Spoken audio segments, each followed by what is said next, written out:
Mari sama-sama kita sampaikan puja dan syukur kehadirat Nabi Muhammad pada Allah SWT yang telah memberikan hidayah pada kita, rahmatnya hingga pagi ini bisa memberikan waktu, kesempatan, kesehatan, umur panjang, kesehatan yang prima ibu ya, hari ini, dan juga bapak sekalian, meskipun di tengah hujan rintik-rintik, Masya Allah.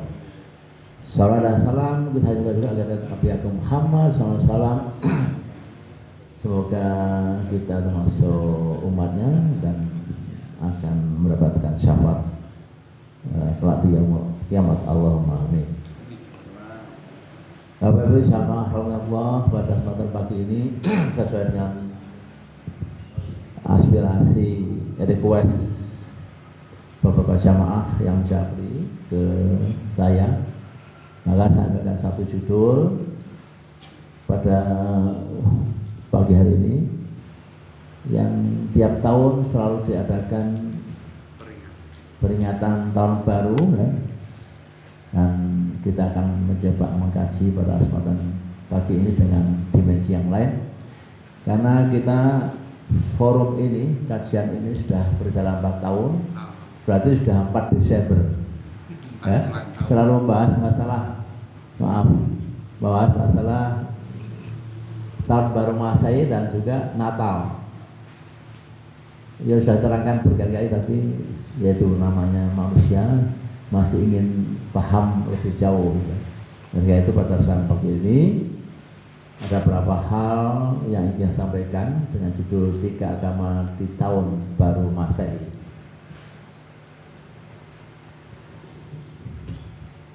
Adapun apa yang akan saya sampaikan yaitu khilafiyah masalah mengucapkan selamat Natal. Ya, ada 2 argumen, ada 2 pendapat.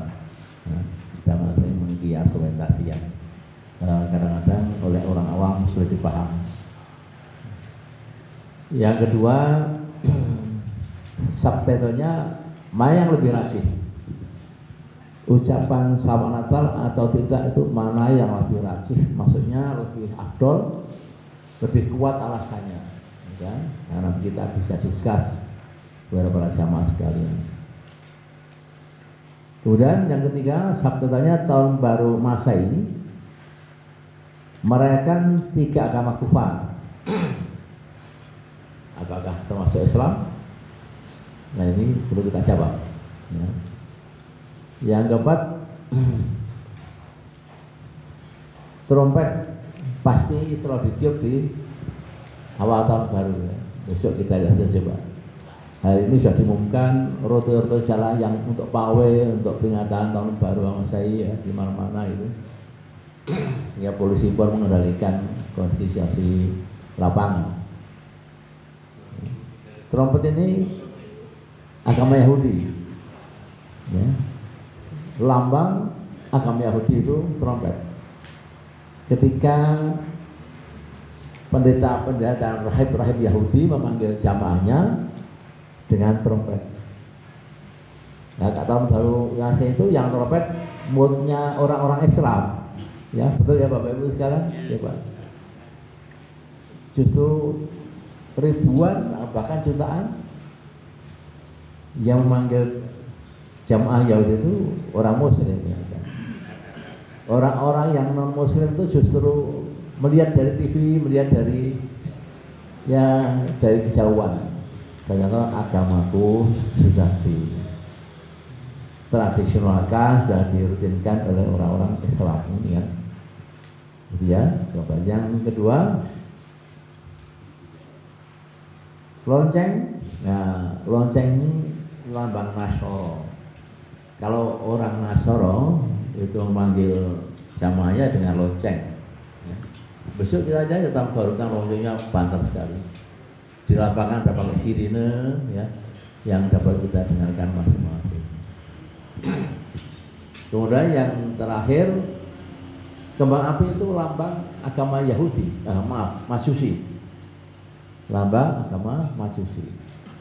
Sehingga ketika tahun baru menjelang jam 000 itu trompet berbunyi, kembang api dinyalakan, ya, dan lonceng-lonceng gereja berbunyi semuanya. Nah, besok kita saksikan hari apa tuh?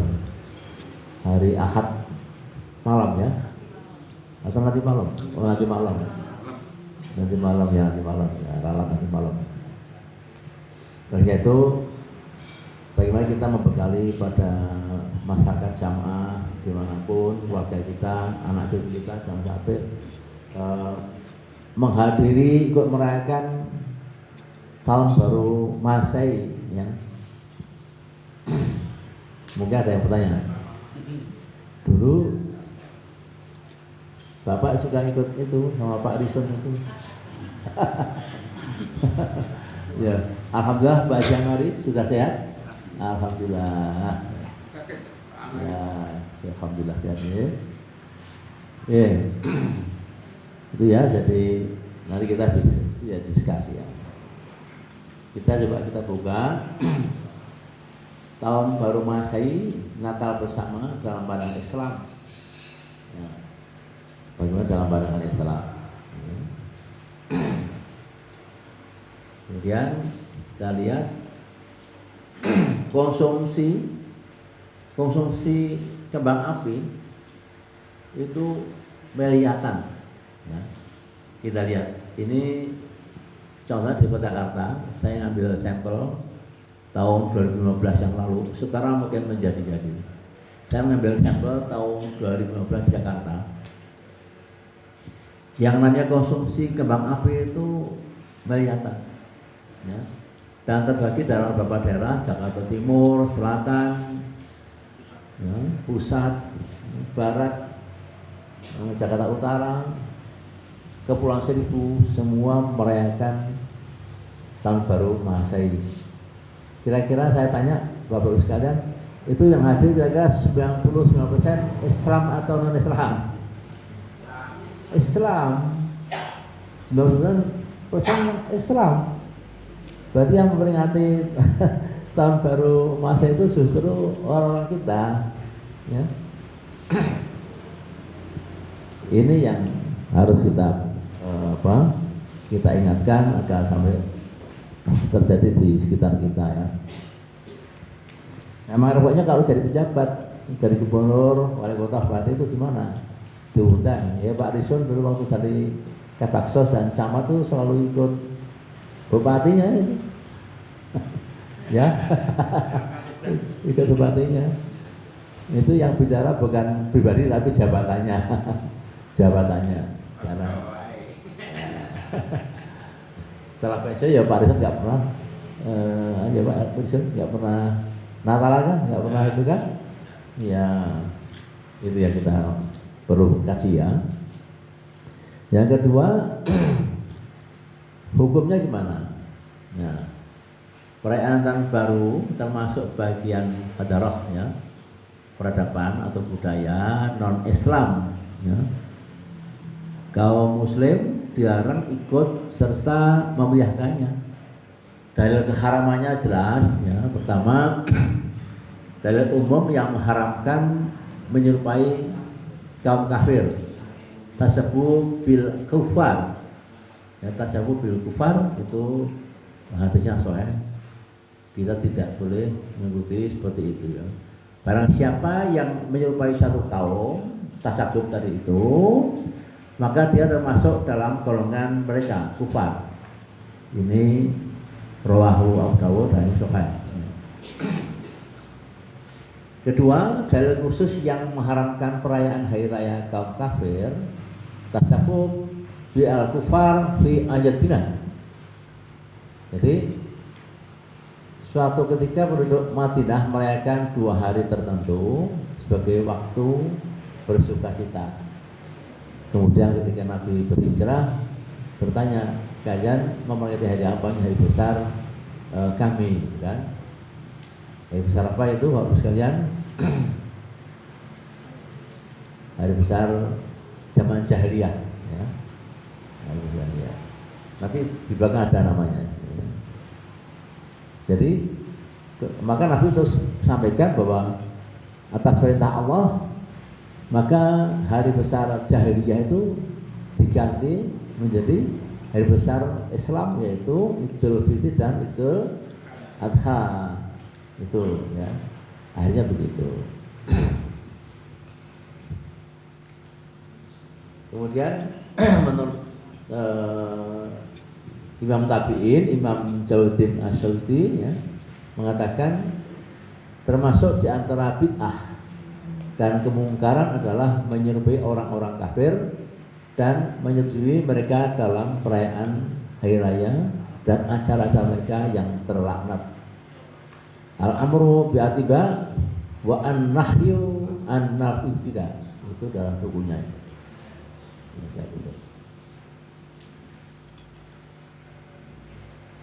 Berbahayakah? Ya sangat berbahaya, karena ini akan membelokkan akidah pelan-pelannya. Jadi ada beberapa yang menyebabkan bahaya. Pertama, akan mengikis kepribadian Islam. Akidah itu akan terkikis pelan-pelan dengan perayaan-perayaan itu, karena saking sayangnya, saking cintanya, sehingga semakin rindu dengan tahun baru masa ini. Itu terkikis imannya. Yang kedua, propaganda liberalisasi ya, budaya yang Islam liberal itu kan memang suka promosi ya, seperti itu. Islam itu penuh kebebasan, sehingga saking bebasnya gereja untuk Jumatan ya, orang-orang Nasrani boleh masuk ke masjid untuk berdoa juga di situ. Ini kan sudah kebebasan yang terlampau, melampaui batas. Ketika menjauhkan umat Islam dari kalender Hijriah, kita punya tahun baru Islam ya, mestinya kita peringati itu dengan meriah, dengan hikmat itu kan, di masjid-masjid, di pondok-pondok. Itu yang mestinya harus kita besarkan, bukan justru hari besar agama lain yang kita besarkan. Kemudian yang keempat, bahayanya apa? Simbol imperialisme Barat, karena memang agama Nasrani dan seterusnya itu banyak datang dari Barat. Kalau kita melihat sekarang pertumbuhan Islam yang dulu nggak ada, kemudian ada, dan sampai dekade ini ya, kita termasuk agama besar nomor 2 setelah Nasrani. Nasrani itu sekarang sekitar 3 miliar sedunia ya, 3 miliar. Dulu Islam belum ada, tapi sekarang Islam sudah mencapai 2,7 miliar, masih kurang 3 juta lagi. Ya, di akhir zaman Islam akan menyalip seluruh agama-agama dunia ini, termasuk agama Nasrani. Islam akan besar ya. Itu kira-kira ya. Kemudian cobalah kita biasakan baca kalender Hijriah. Ini kan kalender Hijriah, kalender Islam ya, mulai Muharram, Safar ya, Jumadil Akhir, semua ada di sini ya. Syukur alhamdulillah di Masjid Istiqomah ini ada kalender Hijriah juga. Ya, banyak masjid yang sudah menerbitkan selain kalender Masehi, tapi juga ada kalender Hijriahnya. Nah, termasuk masjid ini.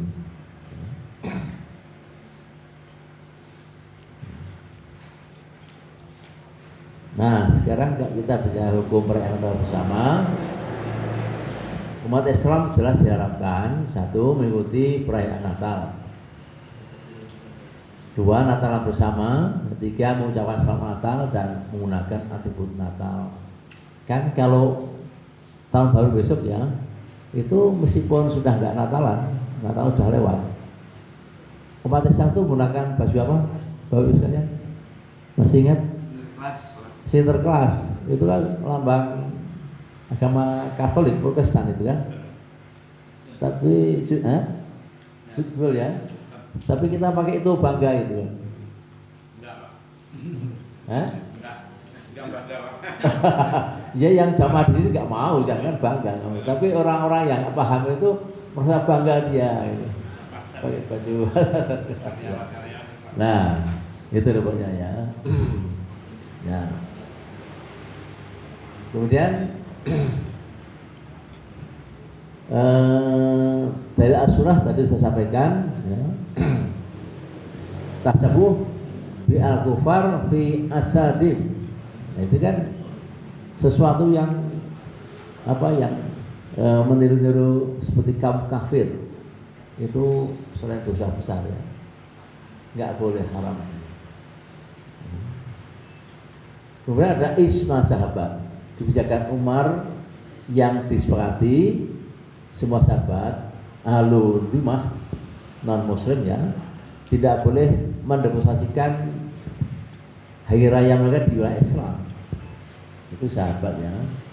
Jika non muslim saja dilarang, maka bagi kaum muslim tentu tidak boleh mengikutinya itu. Ya. Tapi di sini kan bukan negara Islam, negara Pancasila. Jadi menganut apa? 6 agama ya. Jadi semua boleh.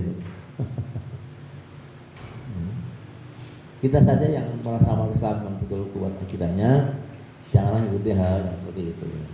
Daripada iman kita terkikis, nah, umur kita semakin tua, semakin butuh sangu untuk hidup di air hayaman nanti. Ya.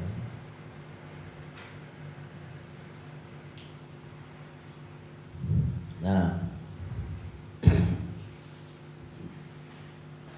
ini diantaranya Ibnu Qayyim ya, mengucapkan selamat terhadap simbol-simbol kekufuran yang khas adalah haram berdasarkan sepakatan ulama seperti mengucapkan selamat kepada kafir dhimmi dengan hari raya dan puasa mereka. Biasanya si ulama mengatakan hari raya berkah buat Anda atau Anda selamat dengan hari raya ini dan semisalnya. Meskipun seorang muslim yang mengucapkan hal tersebut selamat dari kekufuran, namun hal itu tetap termasuk keharaman. Diambil dari Ahkam Ahlu Ad-Dhimah.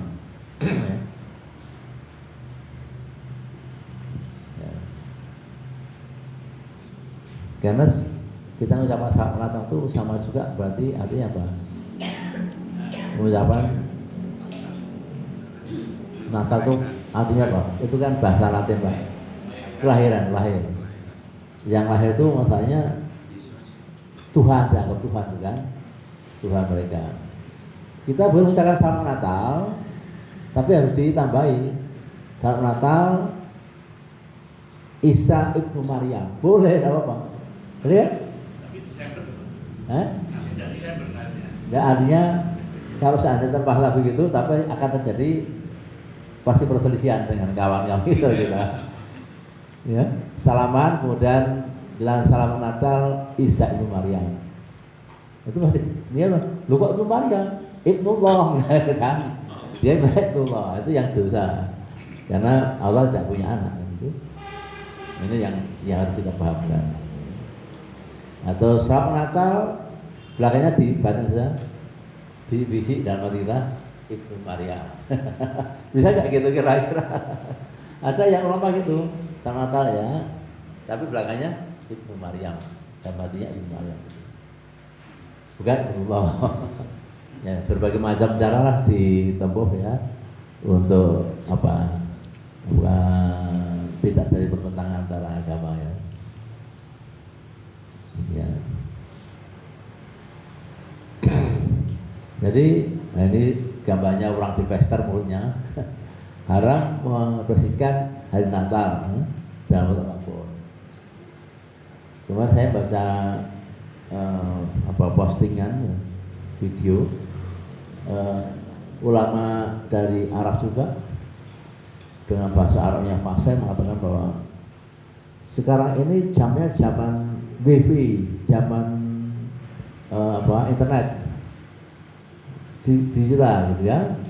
Apalagi ya Bu yang on air yang kemarin di share siapa tuh kawan kita itu ya halal nggak apa-apa itu. Dulu kan zaman jahiliyah, sekarang zaman onta dulu gitu, sekarang sudah zaman wifi, zaman digital, masuk nggak boleh. Halal kata ulama tadi itu.